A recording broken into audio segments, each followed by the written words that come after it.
¿Cómo están? Estamos aquí en un episodio más de este proyecto audiovisual de difusión, podcast Visibilizarte, financiado por el Ministerio de las Culturas, la Arte y el Patrimonio en un Fondar 2023 y que tiene como objetivo poner en valor, dar a difundir la labor y el quehacer que hacen todos los actores importantes del ecosistema cultural, artístico y patrimonial de Tarapacá actualmente. Y el día de hoy me encuentro tengo como invitado a una persona que es, creo yo, uno de los más importantes también en el ámbito de la literatura, de las artes, del patrimonio, del rescate histórico también, ¿por qué no decirlo así? Él es historiador, escritor, ha sido, bueno, es cónsul de Croacia, y ahí con eso lo dije todo, creo, pero también una de las personas más importantes en el ámbito de la cultura y del libro en Tarapacá. Y sin más preámbulo, para no alargar esto, don Herbo Stoich, muchas gracias, don Herbo, por acompañarnos una vez más, y de verdad que me siento muy agradecido de tenerlo una oportunidad más conversando conmigo de estos temas tan importantes como es la cultura, la arte y el patrimonio. Bueno, muy amable por la invitación, pero en primer lugar me van a perdonar la vestimenta, pero yo venía llegando de La Pampa porque tengo por costumbre ir todos los fines de semana al interior, a ser parte, digamos, del reconocimiento de lo que tenemos nosotros como patrimonio, etcétera, y también incursionar en la fotografía, que es lo que me gusta, digamos. Entonces, una pasión, sí, una pasión más. Así es, una más en el tema. Pero efectivamente yo diría que yo soy uno más de los iquiqueños que se creen historiadores. Porque aquí abundamos, es decir, ustedes toman un taxi o toman un colectivo, lo que sea, y el taxista, el colectivero, también sabe de historia y te cuenta historia, etc. No sé, parece que lo tenemos ahí en el ADN, claro, metido el asunto de ser, de querer saber de historia o involucrarnos con la historia. Oiga, don Herbo, y justamente por eso quería preguntar, y partiendo por ahí, ¿qué fue, cree usted, lo que le despertó esta pasión por la historia y por el patrimonio también? Y lo mezclo también con este rescate que usted hace de esto mismo a través de los libros, de la escritura. ¿Qué despertó en usted todo esto? ¿Fue algo familiar, una influencia de los padres, una influencia de algún amigo, de algún tío? ¿Cómo lo podríamos...? Bueno, hay varios puntos, digamos, que son importantes y que yo he querido inculcar a mis nietos, etcétera. Uno, en que en mi casa había biblioteca. Segundo, o primero, mi mamá era profesora, directora de colegio, etcétera. Terminó siendo hija ilustre de Iquique, etcétera. Y que obviamente no se inculcó el hábito de leer, sino que estaba presente. Esa es una. En segundo lugar, yo fui muy buen lector toda la vida. De hecho, uno de los grandes, el otro día me preguntaban, me dice, ¿y cuál es uno de los autores que más te ha motivado respecto a eso? Claro, yo tengo que hacer la diferencia entre mi generación y la actual. Claro. Porque en mi generación la imaginación era todo. Ahora no, la imaginación está un poco al lado y te lo reemplaza, digamos, la televisión, te lo reemplaza la inmediatez del teléfono, del teléfono inteligente, etcétera, etcétera. Pero ahí no, ahí la imaginación era importante. Entonces, ¿qué autor para mí fue muy importante? Fue Julio Verne. Con Julio Verne yo recorrí todo el mundo, digamos. Yo pensé que me iba a decir alguien de la novela histórica que sale con una ciencia ficción. No, yo estoy hablando de niño. Sí, de niño. Es decir, Julio Verne me estimuló, digamos, la imaginación, etcétera. Y obviamente hay otros libros que a nosotros desde chicos nos calzó justo en el momento que éramos pequeños y que era relacionado con nosotros, que fue El adiós al séptimo de línea. Claro. Es decir, que salieron dos versiones. Salió primero el escrito, que lo leí, y después salió el ilustrado. Sí. Y todo eso relacionado con nosotros. Y además recorrer con mi familia, etcétera, con mis tíos eran mineros, mi abuelo era minero, mi abuelo trabajó en Guantajaya, a pesar de que era croata, pero él trabajó, siempre se interesó en las minas, etcétera. Entonces siempre hubo relación con nombres. Guantajaya, la mina, qué sé yo, Cunulpa, Mamiña, etcétera. todos los lugares del interior de la región. Entonces, para mí, relacionar la guerra del Pacífico, relacionar la minería de La Plata, relacionar el guano, porque íbamos a la playa y nos encontrábamos, qué sé yo, pabellón de pica, llegaba el olor a guano a Iquique porque aquí se procesaba un abono. Con el guano que se traía estaba fertilizantes, ahí en el barrio industrial, al lado de donde está la pesquera, estaba Pesquera Coloso en esa época, al lado estaba fertilizante. Y ahí hacían abono y por supuesto pasaban todo el ambiente así como tuvimos olor a pescado, después antes tuvimos olor a guano, digamos. ¿sí? Sí. Y antes de eso tuvimos olor a ballena cocida, digamos, de la ballenera, todo, un montón de cosas. Entonces, claro, hubo una relación histórica muy cercana. Y bueno, obviamente estaba el interés, estaba la curiosidad. Claro, la curiosidad de saber más. Y como habían libros, y se podían leer y eran accesibles, uno creó una cierta cultura. Ahora bien, ¿por qué yo ahora terminé derivando a hacer libros como el libro La Enciclopedia de Iquique o la recuperación de estos libros antiguos, etcétera? Va a parecer raro, pero yo partí haciendo o tratando de corregir errores.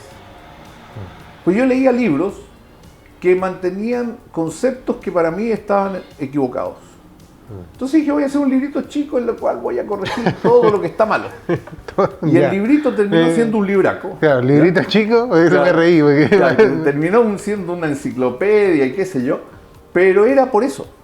Porque habían errores, qué sé yo, para mencionar así en general, la fecha en que se instaló la torre de la Plaza Prat, qué iglesias habían en Iquique. Veía libros que de repente se saltaban iglesias y se saltaban las secuencias. Y eran libros financiados por el gobierno. Por el fondo, lo que sea. Entonces eran como así, válidos y valederos, digamos. Y a mí me parecía muy mal. Entonces, esa fue la intención inicial. Hay una labor de...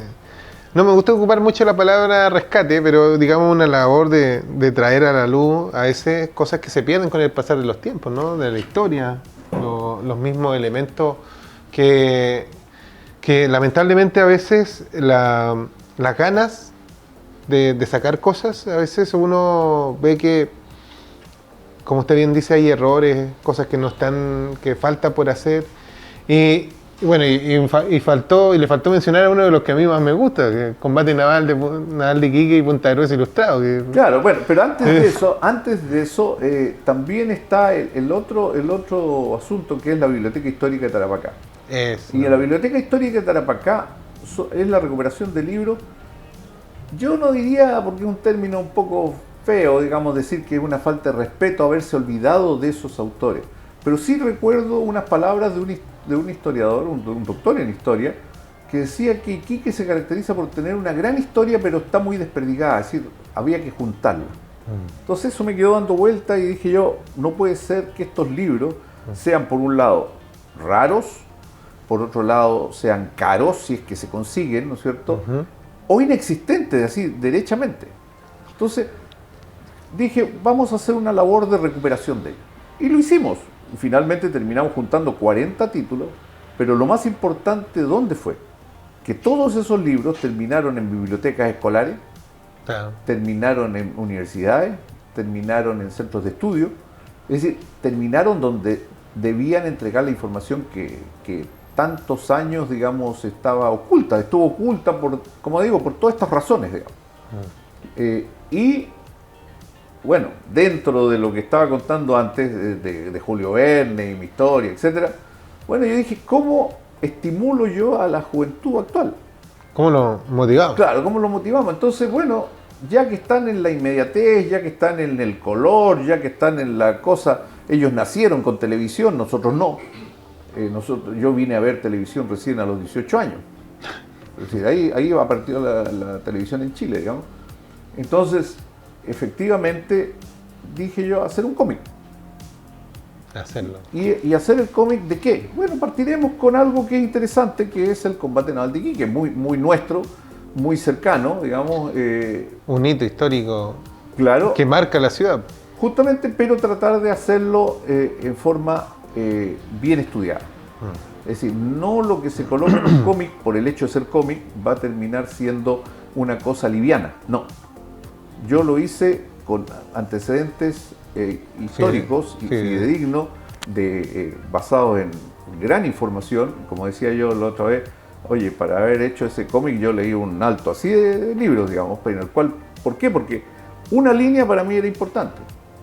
Una mención de cualquier cosa era importante, porque eso hacía la diferencia. No, y entendamos de que el componente en la literatura gráfica, el componente del texto agarra una importancia a veces mayor por el simple hecho de que va en menos cantidad que en un libro, donde uno se puede explayar más, ¿no? Claro, hay que condensar. Justamente ir al punto, digamos. Y en una imagen, como dice, claro, una imagen vale más que 1000 palabras, pero lo importante aquí, digamos, es mostrar el contexto de qué. Porque yo puse el combate naval de Iquique y Punta Gruesa, el título del cómic, pero no es eso, es más que eso. Es el primer bloqueo de Iquique durante la Guerra del Pacífico, desde que se inicia la guerra hasta el 21 de mayo que termine ese bloqueo. Después se reinicia el bloqueo, no importa, pero ese es el primer bloqueo. Tiene un periodo de inicio el 5 de abril y tiene un periodo de término, digamos, el 21 de mayo. Oye, yo quería preguntarle en ese sentido, aprovechando de la instancia que estamos hablando de estos componentes que son tan importantes como la historia, algo que me había mencionado un poco es que esto era como, al final también un inicio, o sea, era como un inicio, ¿no? Como que tenía usted la gana de hacer también otra más cosas en el sentido de que al final era como un repositorio de Tarapacá, de la historia de Tarapacá. Así es. Es decir, yo le había llamado eso episodios históricos de Tarapacá. Y partíamos con la parte militar, es decir, el combate naval de Iquique y luego la campaña de Tarapacá, es decir, que comenzaba con el desembarco de Pisagua y terminaba con el último pie peruano y boliviano, podríamos decir, cuando cruzan el Camarón, es decir, dejan Tarapacá. Es decir, entre medio está el desembarco de Pisagua, el Pampa Germania, Dolores y Tarapacá. Mire. Eso era inicial, pero pensaba yo hacer otra historia, ¿no es cierto?, ilustrada sobre John Thomas North.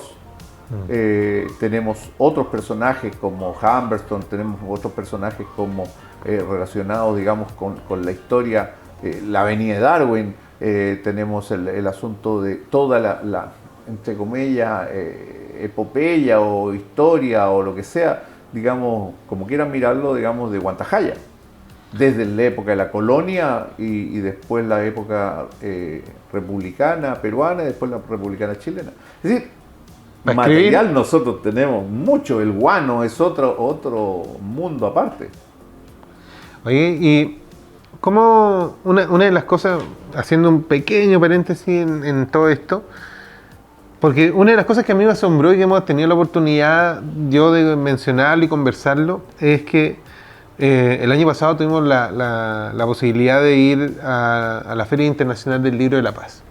Y una de las cosas que más me sorprendió fue que sus libros, el de cocina croata y el de cómo los croatas llegan a Tarapacá, fue, diría yo, uno de los bestsellers de esa feria, porque los que más se vendieron.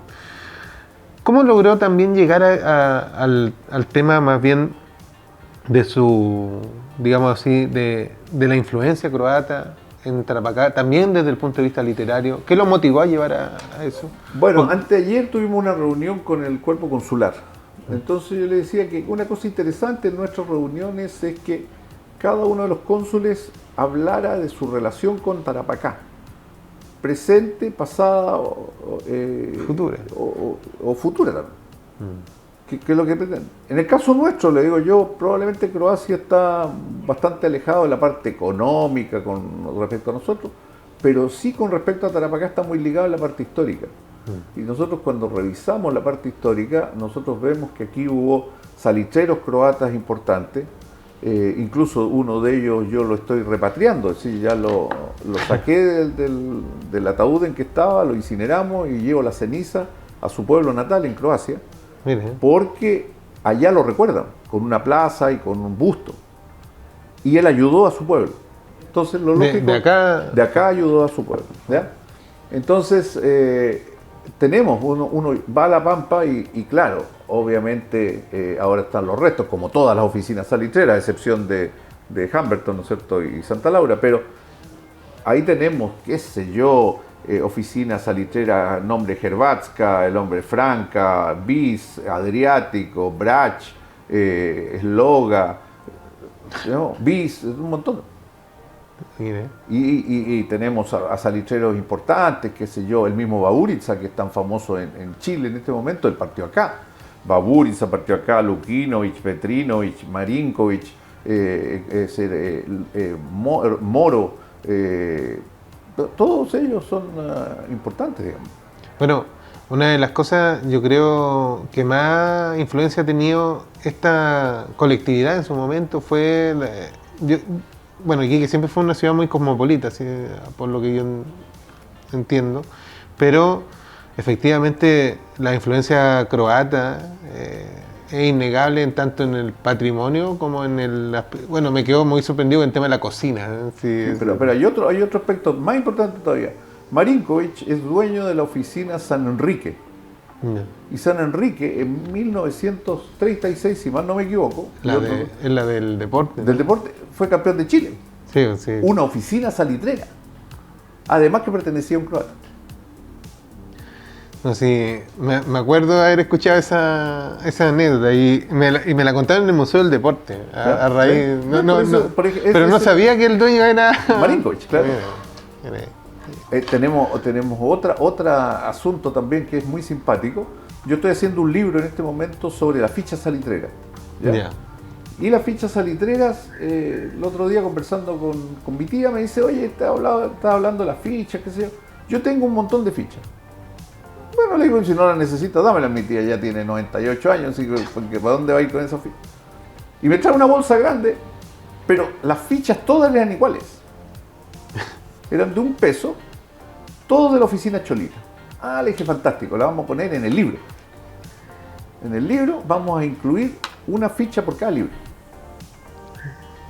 Para que la gente sepa cómo era la ficha, tocarla, saber cuál era el espesor, cómo pesaba, lo que sea.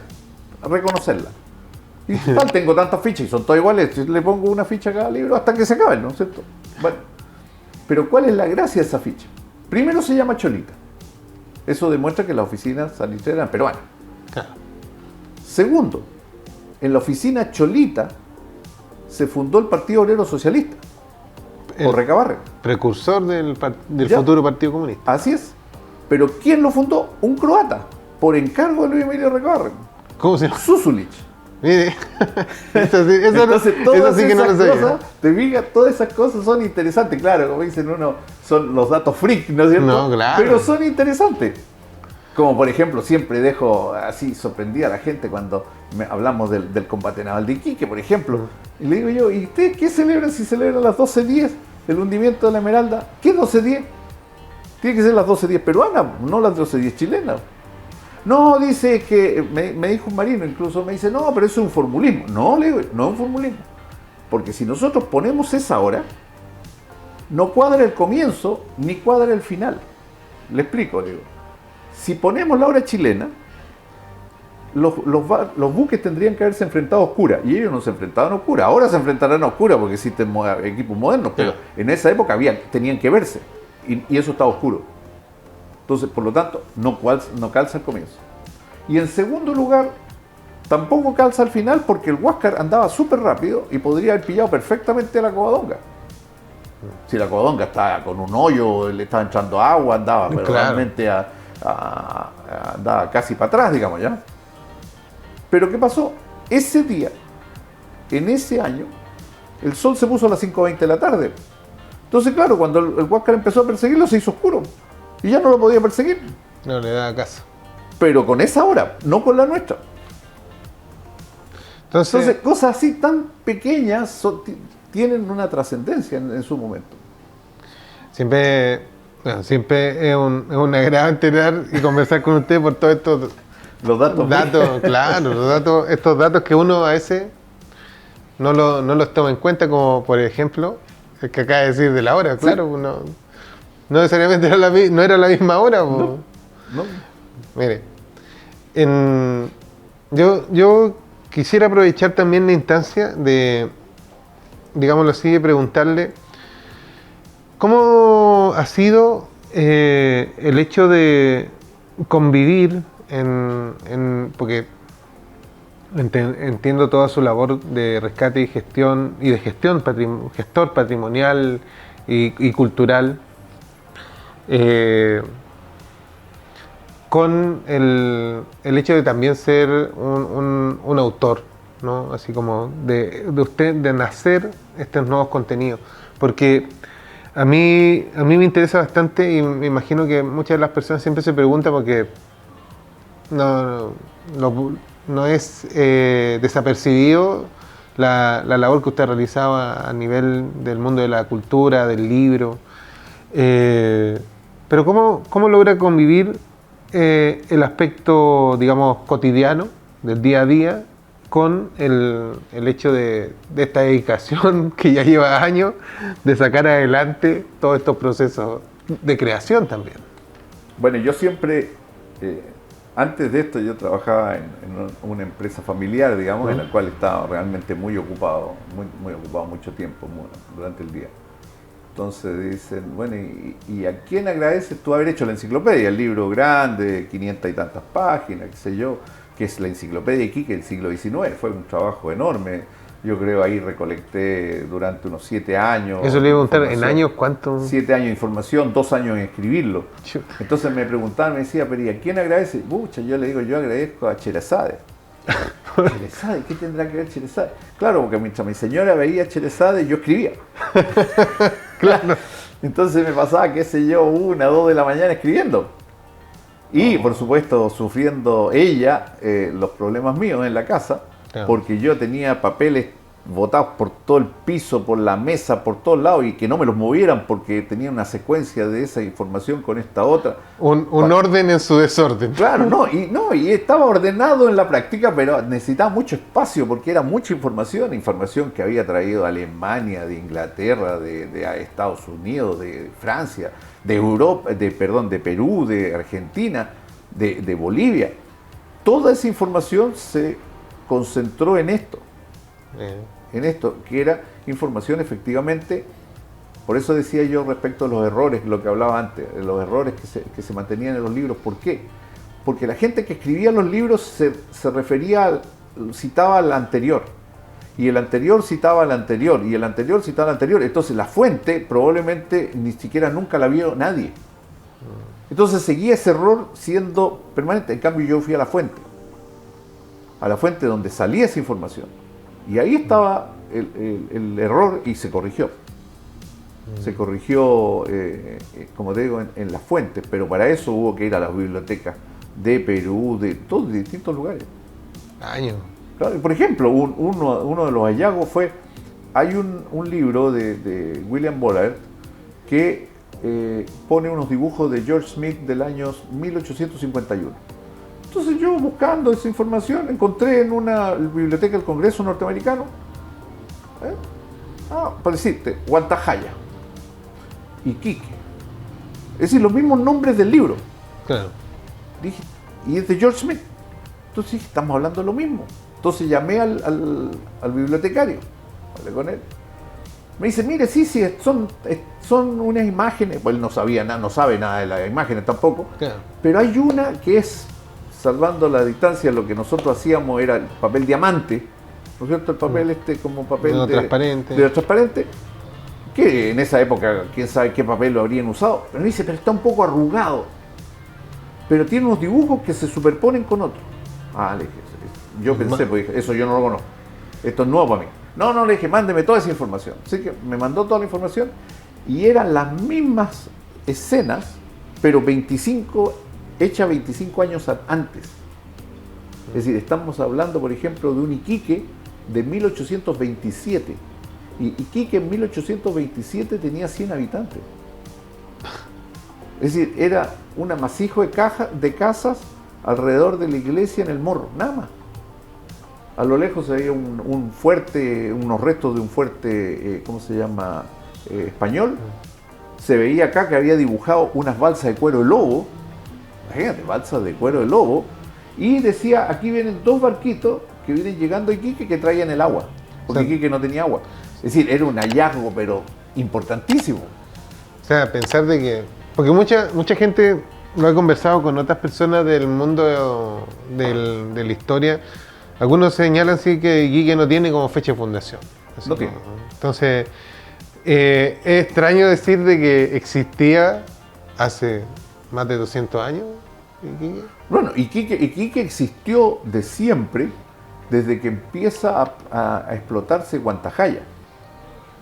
Y Guantajaya se empieza a explotar desde 1541. 1541, y Iquique le abastecía de pescado seco, le abastecía de productos del mar. Pero la gente no vivía aquí, pues vivía en Guantajaya. Claro. Guantajaya tenía 3.000 habitantes y Iquique tenía 100. Y se mantuvo con 100 habitantes por año. Una caleta. Una común y silvestre caleta. ¿Por qué no era atractivo Iquique? Porque no tenía agua. No. Y al no tener agua, que no había ni barcos que recalaran acá. ¿Qué es lo que era atractivo Iquique? El cerro Guano que tenía. Una de las frases que escuché, y no se la voy a robar a nadie porque voy a decir que se escuché a Luis Pérez, el director del museo, era de que Iquique debería tener un segundo nombre o un tercer nombre, porque por ahí dicen Iquique glorioso y todo, pero Sí. la ciudad imposible. Que él dice, la ciudad imposible. Y me gustó, lo escuché. Bueno, y yo lo puse, digamos, la vida de Iquique, lo puse en la enciclopedia, si tú lo ves. La vida de Iquique ha sido tan difícil como navegar en la arena, un barco navegando en la arena. ¿Por qué? Porque a mí no sé si tú viste la película esta, Los Piratas del Caribe, Sí, ahí sí, se ve un barco en la arena, entonces sí. dije, esa es la vida de Iquique, navegando en arena, no en mar. Sí, va a empezar a escribir poemas también. No. Pero es cierto, esa es la dificultad. No, está notable, ¿verdad? Sí. Si uno ve, porque claro, acá, a diferencia de otras ciudades, no había río, no había una fuente de recursos naturales como no sé, como acá no crece nada, lo más los pescados. No, por eso te digo, el guano. Nosotros tenemos, y estamos caracterizados, porque ese otro libro que estoy haciendo, digamos, sobre los mapas donde aparece Tarapacá y Iquique. Y estamos hablando de que en esa época tan temprana ya aparece el puerto de Tarapacá. El puerto de Tarapacá era bajo muelle. Ahí donde estaba la ballenera. Ya. No. Entonces, ¿qué es lo importante acá? Está señalado en todas partes. La isla del guano. Porque la explotación del guano comienza en Iquique. Este era un cerro guano. Y ese cerro de guano se desapareció. Y en este momento tú ves el puerto, ¿no? El plano. Pero eso fue plano después, que lo explotaron y lo eliminaron todo. Todos lo sacaron. Pero era un cerro de guano. Y se llamaba la Isla del Guano. Por eso que se llamaba la Isla del Guano o la Isla Blanca. Porque el guano era blanco. Entonces, era la Isla Blanca o la Isla del Guano por esa característica. Después tuvo otros nombres, la Isla Cuadro, etcétera, pero esos son nombres de propietarios, digamos la Isla Serrano, incluso hasta se le iba a poner la Isla de Prat en su momento. Pero como digo, esos nombres son ya de otro tipo, pero la isla original, la Isla del Guano o Blanca, era por el guano. Mire, oiga, don Herbert, de verdad, siempre para mí es sumamente agradable poder conversar con usted. Y yo quisiera preguntarle, ¿cómo ha sido este proceso en este tiempo actual de sacar esta colección de libros, de poder hacer este rescate y en definitiva, ¿qué es en lo personal, me refiero, en lo personal, la mayor satisfacción que ha sentido en esta prolífica producción que ha tenido en el último tiempo? Ah, bueno, pero la mayor satisfacción, pues si vamos a hablar de las cosas como son reales, digamos, la mayor satisfacción fue con un libro croata. Ya. ¿Por qué? Porque yo hice esto fue casi como una humorada que hice con una autora que ya fallecida, digamos, de Antofagasta, que hizo ella un libro sobre los croatas que habían emigrado a Antofagasta. ¿De acá a Antofagasta? No, desde Croacia a Antofagasta. Entonces yo siempre la molestaba, le decía, parece que guía de teléfono la tuya, tu libro, decía, porque es refome, porque era puro nombre. Entonces le digo, no, hagamos uno acá en Iquique. No, me dijo, yo soy de Antofagasta, no tengo nada que ver con Iquique. Finalmente fue así pololeado y terminó acá, viniendo. Y hizo el libro. Entonces una vez que terminó ese libro, yo le digo, oye Viera, ¿por qué no hacemos un libro sobre el pueblo de tu papá y de mi papá, que es el mismo? Ya. Entonces dice, bueno, ya, hagámoslo. Y lo hicimos así en plazo récord, digamos. Esta conversación la estábamos teniendo en febrero, marzo, ¿ya? Y en agosto ya está impreso el libro. Así de rápido. Y ella entre medio con un viaje a Croacia. Así que con esto del DHL y todas estas cosas funcionó muy rápido. ¿Ok? Entonces pasa un tiempo y aparece dos pianistas croatas que vienen a Chile y uno de ellos quería hablar con nosotros. Y va a tocar a Antofagasta. Y que yo viajara a Antofagasta. Viajé a Antofagasta y le digo yo, y bueno, ¿de qué se trata? No, me dice, lo que pasa es que, no dijo así, pero yo lo sentí así como que le había dado un poco de vergüenza que un par de indígenas acá de Chile, ¿no es cierto?, hicieran un libro sobre su pueblo y no ellos. Entonces ellos hicieron un libro y traía la maqueta, en la cual había incluido el libro nuestro. Así como, esto es una sección de nuestro libro. Así fue. ¿Y qué nos parecía? Y me pareció bien. Entonces después nos juntamos en Croacia y me dice, pero ¿sabes cuál es el punto? Allá en Croacia todo el mundo sabe lo que hizo el croata hasta que se fue, pero no lo que hizo afuera. En cambio ustedes muestran lo que hizo afuera. ¿Por qué no lo haces en croata, el libro? ¿Cómo es el nombre, el idioma, cómo se llama? O sea, en español es croata, me imagino. Sí. Es que Croacia es Hrvatska. Mi nombre traducción de mi nombre sería croata, como que yo me llamara chileno, por decir. Yo me llamo croata, sí. No hay nombre más croata que el mío, porque es Croacia, está relacionado con Croacia. Mire. Entonces es Hrvatska. Por eso una oficina salitrera acá del interior se llama Hrvatska también. O sea, Croacia. Bueno. Entonces me dice, hagámoslo en croata. Bueno, busqué yo una traductora, le hicimos, qué sé yo, y él se encargó de distribuirlo en toda la isla, en todos los pueblos, y ahora la gente allá puede leer lo que hicieron los de acá en su idioma. Por eso cuando tú me dices, ¿cuál es el libro que más satisfacción me ha dado? Ese es el que más satisfacción me ha dado porque cerré el círculo. Es un ciclo. Sí, no solamente eso, sino que en un momento dado esta misma persona, el pianista, me manda una foto en la cual el presidente de Croacia está con el libro. No, entonces yo le digo, ¿por qué? No, es que fue alumno mío de piano. Mira. Entonces le pidió que le sacara un libro, una foto con el libro y lo sacó. Es decir, son coincidencias, ¿no? Pero súper bien. Sí, pero esas son satisfacciones, ¿te fijas? Pero ahora respecto a lo otro, de los libros, yo hice un artículo en la revista Ike que nosotros hacemos, y que hablo del poder del libro. ¿Y por qué el poder del libro? En primer lugar, todo el mundo está obnubilado por lo digital. Sí. Ok, ya. Y yo hago siempre algunas preguntas. Y hay dos preguntas que son obvias. En primer lugar, no sé si tú conoces los floppy disk. No. Esos son antes de los disquetes. ¿Ya? Eran blanditos, por eso se llaman floppy, ¿sí? ¿Ya? Era la primera información que había, qué sé yo, no sé, ahí cabría 2 kilobytes, qué sé yo, no sé, por una cuestión pequeña. Pero trata de leerlo hoy. No hay en qué. No hay cómo. Trata de leer un disquete. Tampoco ya. Ya, pues. Entonces, te fijas, va cambiando la tecnología, entonces tú vas a decir, oye, aquí tengo yo un montón de información, pero ¿y cómo la leo? ¿Cómo obtengo esa información? Ese es un problema, ¿ya? Segundo problema. ¿Quién te dice a ti que Google o lo que sea va a digitalizar todo gratis? Nadie. Y segundo, ¿quién va a digitalizar, por ejemplo, toda la literatura colonial latinoamericana, que es abundantísima. A nadie le importa eso. Eso vas a tener que leerlo escrito. No hay otra. ¿Y cuál es el otro problema? Que me decía este doctor en historia. Llegan los cabros nuevos a estudiar y no saben leer manuscritos. Si no saben leer el manuscrito actual, imagínate leer el manuscrito del siglo XVIII, el siglo XVII, XV o lo que sea. Y ellos son los que tienen que estudiar eso.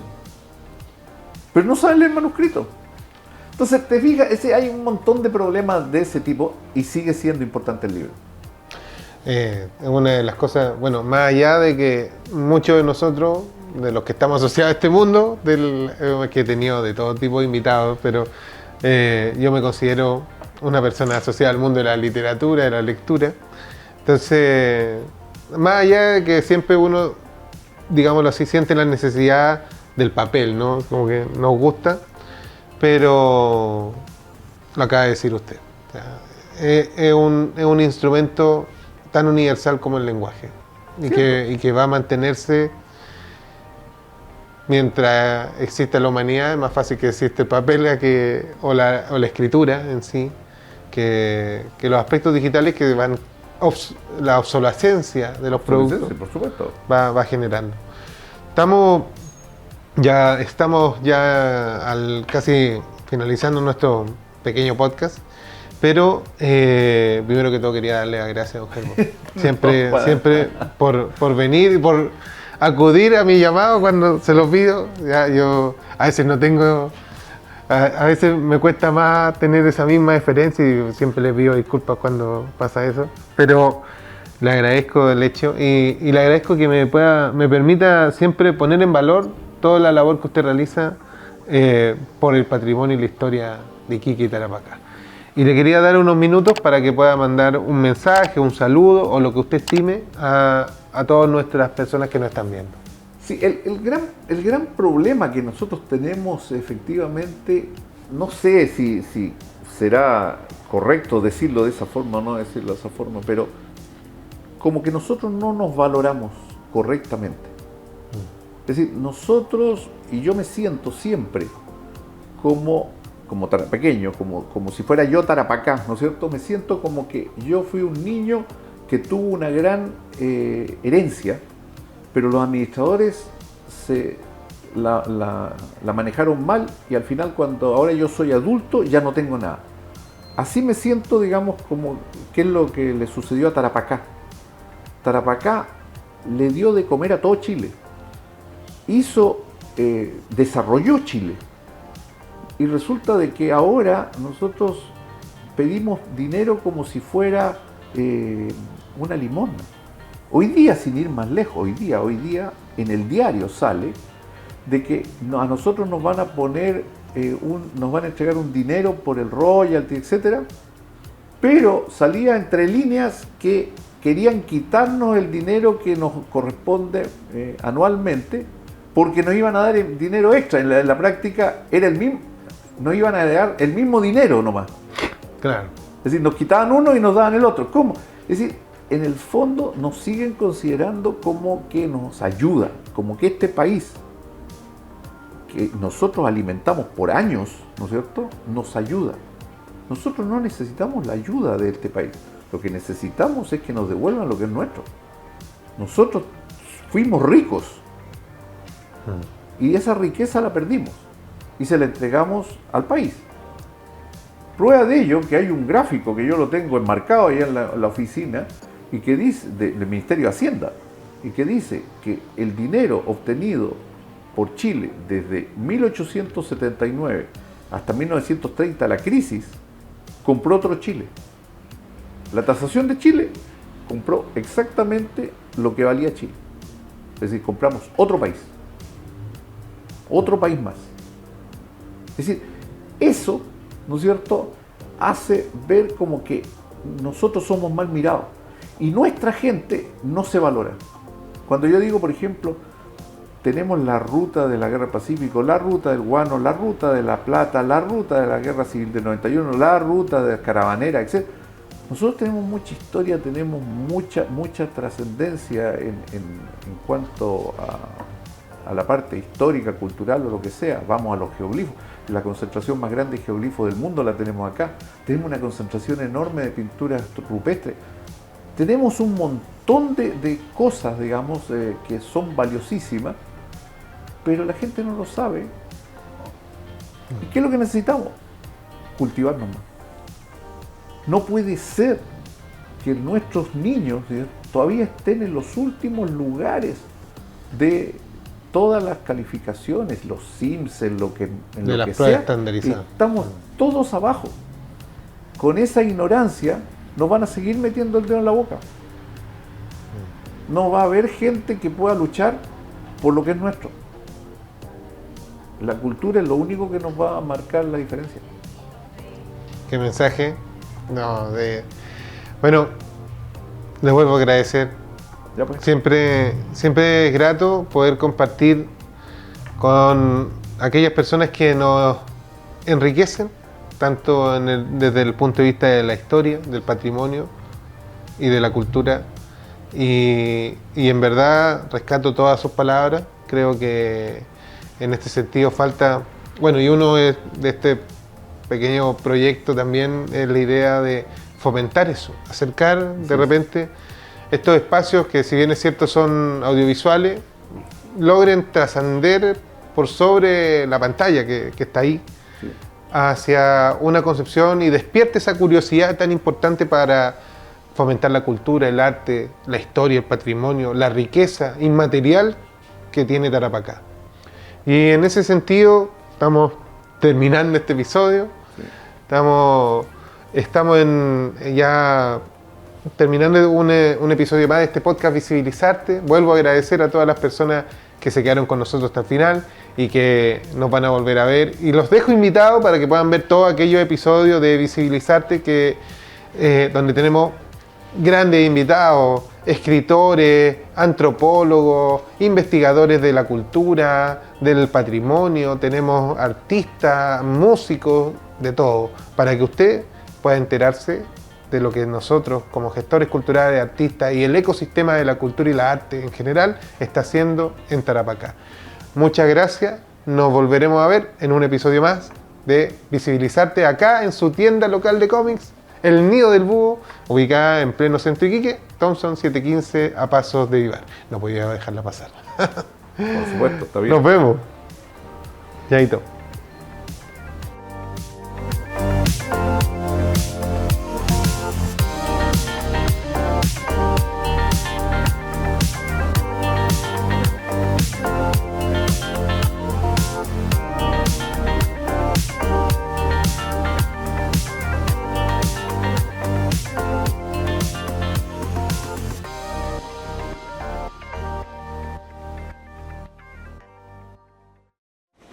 Gobierno de Chile.